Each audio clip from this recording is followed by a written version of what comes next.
From KVUE News in Austin, you're watching Texas This Week with Ashley Goodo. Thank you for watching Texas This Week. Texas oil and gas is king yet again. The industry paying $27 billion in taxes and royalties to the state in 2025. We talked with the president of the Texas Oil and Gas Association, plus the first trial related to the botched police response to the Robb Elementary School shooting started this week. We'll dive into those stories in just a minute, but first, let's get to the 3 things you need to know in Texas politics. The Trump administration is planning to put 500 miles of buoys in the Rio Grande River along the Texas-Mexico border. It's the latest effort by the federal government to deter illegal border crossings. On Wednesday, Homeland Security Secretary Kristi Noem said more than 130 miles of floating barrier is already under contract. The project will be paid for through the One Big Beautiful Bill Act. These floating barriers are similar to what Texas deployed back in 2023. A new poll from the Texas Politics Project at UT Austin is giving new insight into the race for the U.S. Senate. Favorability ratings among Republican voters dipped for incumbent Senator John Cornyn and his primary opponent, Texas Attorney General Ken Paxton, in December compared to 2 previous polls, while Congressman Wesley Hunt's numbers remained pretty much the same. Analysts say this could be the makings of a runoff in the contest. On the other side of the aisle, favorable views among Democrats of Congresswoman Jasmine Crockett jumped 8 points from October to December. Favorable views of State Representative James Talarico trailed behind Crockett's by 24 points.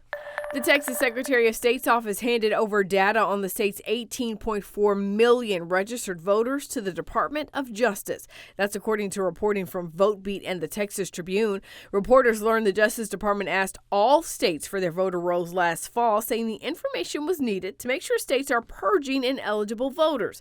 12 states said no, but Texas gave a list that included identifying information, that's date of births, driver's license numbers, and the last 4 digits of voters' Social Security numbers. Some experts are questioning if the DOJ's request is legal and what it means for voter privacy. This week marked the start of the trial against a former Uvalde CISD police officer who responded to the 2022 mass shooting at Robb Elementary School. Adrian Gonzalez is facing 29 counts of child endangerment. He was one of the first officers to arrive at the school where a gunman killed 19 students and their 2 teachers. Law enforcement waited 77 minutes before going into the classroom to try and stop the shooter. KVUE senior reporter Tony Plohetsky is following the trial. We sat down to talk about the significance of this case.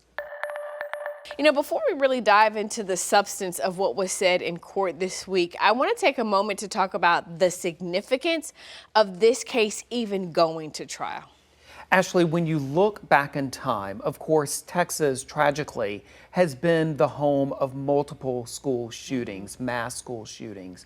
But Uvalde was particularly tragic, not just because of the loss of life, which of course was awful, but in addition to that, the fact that law enforcement, we know, did not take immediate action. And in fact, 77 minutes elapsed before law enforcement who had gathered at Robb Elementary School took to go inside that classroom and take down the gunman while he was in there with children.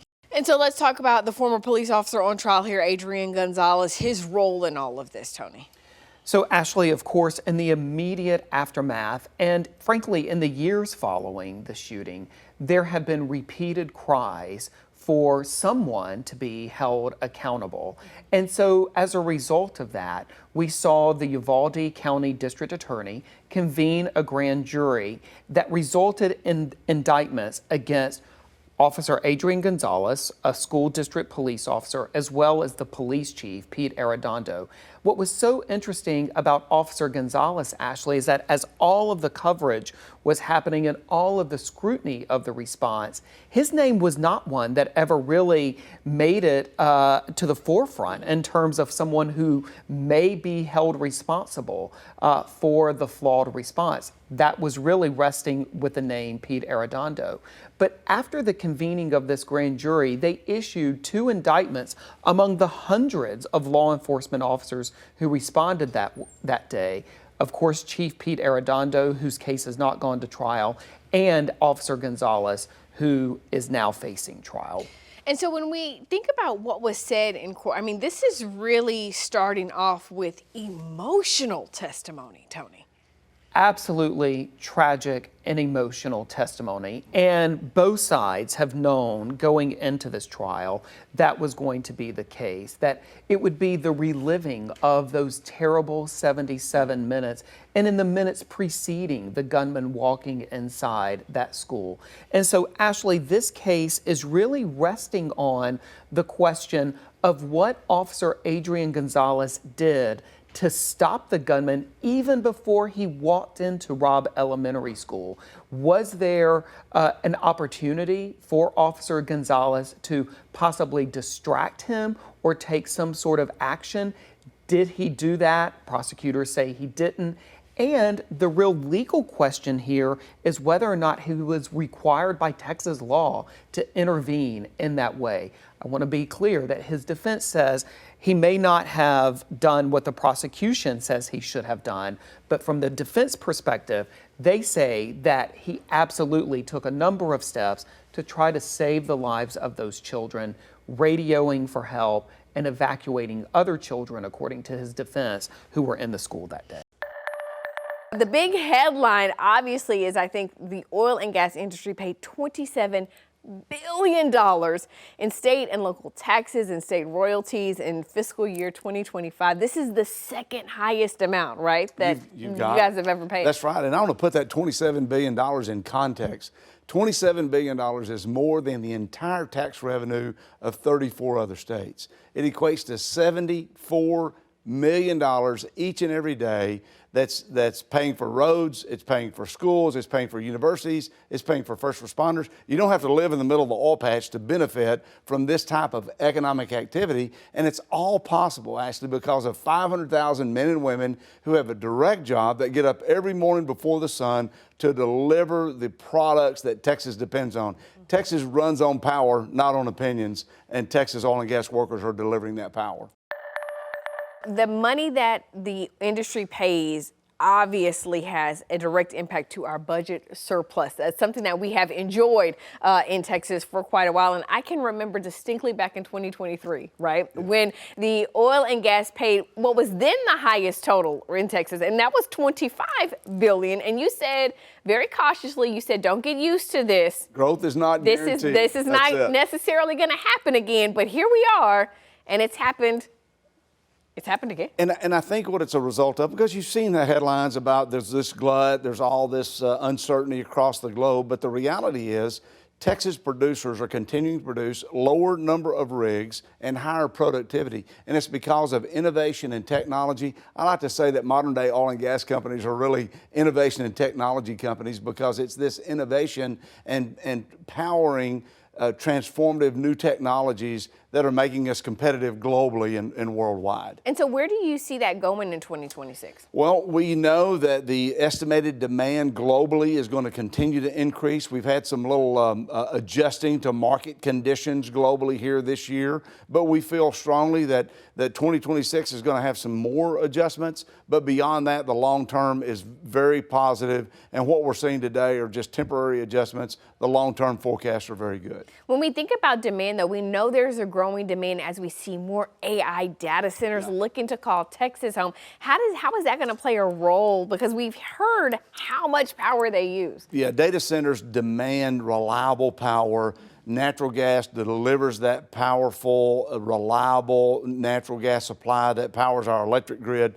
And the good news is we have more natural gas produced in Texas than we can ever use. And so we have so much that we can export that product through LNG facilities worldwide. And we have the capabilities through our producers and through the deposits that we have here to produce any more. So we're hopeful that the PUC will continue to make good decisions to attract these types of jobs and investments in Texas, and we've got plenty of gas. Every Texas consumer can know that there's enough natural gas to do the job here in the Lone Star State. I cannot have you here and not ask you, though, about Venezuela. Sure. When you're hearing the messages coming from the White House about having U.S. companies really go in and restart that country's oil infrastructure, how do you think that could impact Texas? Well, in a couple of ways.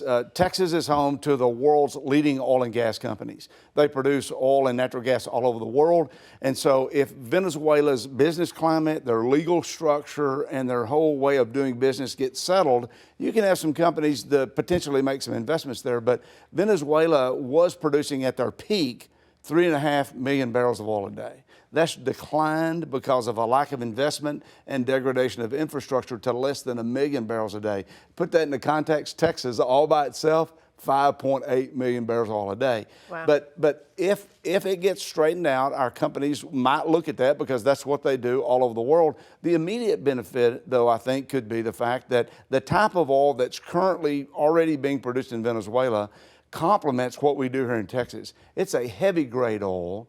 And Texas is home to 1/3 of our nation's refining capacity, so we can blend that oil. Consumers can benefit by having access to that, and we can all be winners and have that access to that oil that's currently being produced right here in the Lone Star State, used in our refineries, continue to power the Texas economy. You can find the Texas Oil and Gas Association's annual report at KVUE.com. That's Texas This Week.